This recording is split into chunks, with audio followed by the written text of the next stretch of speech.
нархи арз. бонки миллии тоҷикистон бо мақсади ҳисобгирӣ ва пардохтҳои гумрукӣ қурби расмии асъори хориҷиро нисбат ба сомонии ҷумҳурии тоҷикистон аз 12 август муқаррар намуд. тибқи нишондоди бонки миллии тоҷикистон арзиши пули русия дар бозори арзи кишвар тӯли чанд рӯзи ахир тағйир наёфтааст ва имрӯз низ 100 рубл 16 сомониву 46 дирам боқӣ мондааст. тибқи иттилои бонки миллӣ дар бозори арз 100 евро 1061 сомониву 44 дирам нарх дорад. асъори амрикоӣ бошад $100 1025 сомониву 90 дирам арзиш дорад. нархи нафти хом. нархи миёнаи фурӯши ҳар бушка нафти хоми таҳвили моҳи оянда дар биржаҳои Intercontinental Exchange ва Brent Grade Futures London $98.08 муомила шуд. нархи миёнаи ҳар бушка нафти хоми таҳвили моҳи оянда дар биржаҳои New York Mercantile Exchange ва Lightsville Grade Oil New York $92.76 муомила шуд. нархи тилло. қурби тилло дар биржаҳои Лондон субҳи имрӯз $1790.57 барои як унс таъин шуд.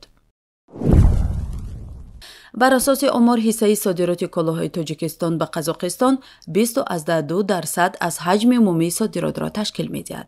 танҳо дар 6 моҳи соли ҷорӣ ба қазоқистон ба маблағи беш аз $245 миллиону 100 ҳазор доллар коло содир шудааст, аммо ҳаҷми воридот аз ин кишвар беш аз $397 миллиону 100 ҳазор долларро ташкил додааст. мубодилаи мол миёни тоҷикистону чин дар ин муддат $669 миллиону 800 ҳазор доллар ва ҳаҷми воридот $447 миллиону 400 ҳазор долларро ташкил додааст. ҳаҷми умумии гардиши тиҷорати хориҷии тоҷикистон аз аввали соли ҷорӣ беш аз $3 миллиарду 500 миллион долларро ташкил додааст. ҳаҷми воридот ҳудуди $2 миллиарду 300 миллион долларро ташкил дода 24.2% ё $447 миллиону 200 ҳазор доллар афзоиш ёфтааст. содироти мол $1 миллиарду 200 миллион долларро ташкил дод, ки нисбат ба ҳамин соли қаблӣ 0.1% ё $1 миллиону 600 ҳазор доллар кам шудааст. шарикони асосии содиротии тоҷикистон кишварҳои Қазоқистон, Чин, Туркия ва Узбекистон мебошанд.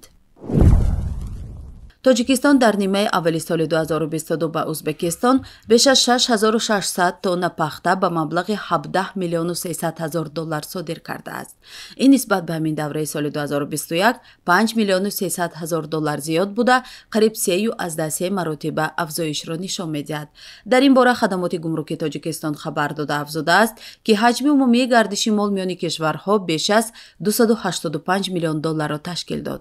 аз ҷумла содирот тақрибан $96 миллион доллар, воридот беш аз $189 миллион доллар, бақия $93 миллиону 500 ҳазор доллар ба фоидаи Узбекистон аст.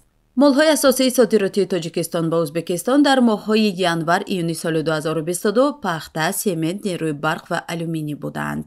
ба Тоҷикистон аз Узбекистон умдатан коло аз қабили нерӯҳои минералӣ ва кимиёвӣ, гази табиӣ, асбобҳои рӯзғор, либосу появзол, қолин, маҳсулоти абрешимӣ, помидору тарбузу харбуза ворид мешаванд. дар авохири моҳи июни соли ҷорӣ ҳайати Устекстилпром зимни яксафари корӣ ба Тоҷикистон бо роҳбарони мақомоти маҳаллии вилоятҳои Хатлону Суғд дурнамои таъсиси корхонаи муштараки коркарди пахтаро баррасӣ карданд. қаблан миёни доираҳои тиҷоратии вилоятҳои Суғду Фарғона оид ба таъсиси корхонаи ресандагӣ дар ноҳияи Ашт, ҳамкорӣ миёни корхонаи насоҷии Хуҷанд, корпоратсияи Камоли Хуҷандӣ ва як ширкати Кореяи Ҷанубӣ дар Фарғона тавофуқ ҳосил шуда буд.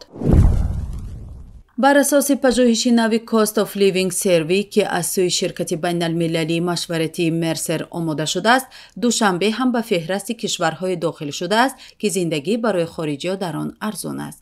назарпурсӣ бо назардошти қурби асъор, нархи молҳои асосии истеъмолӣ, хизматрасонӣ, сатҳи таваррум ва пули иҷора миёни мутахассисоне анҷом шудааст, ки дар кишварҳои гуногун кору зиндагӣ мекунанд. ду шаҳри Туркия, Анқара ва Истанбул дар садри 10 гонаи кишварҳое қарор гирифтааст, ки барои кору зиндагии коргарони хориҷӣ арзон аст. дар ин пажӯҳиш вазъ дар миёни 227 кишвар таҳқиқ шудааст. зиндагӣ дар пойтахти Тоҷикистон, Душанбе ва Бишкеки Қирғизистон ҳам барои хориҷиҳо арзон будааст. ба ин феҳраст ҳамчунин ду шаҳри Покистон, шаҳрҳои Қазоқистону Узбекистон ҳам ворид шудааст.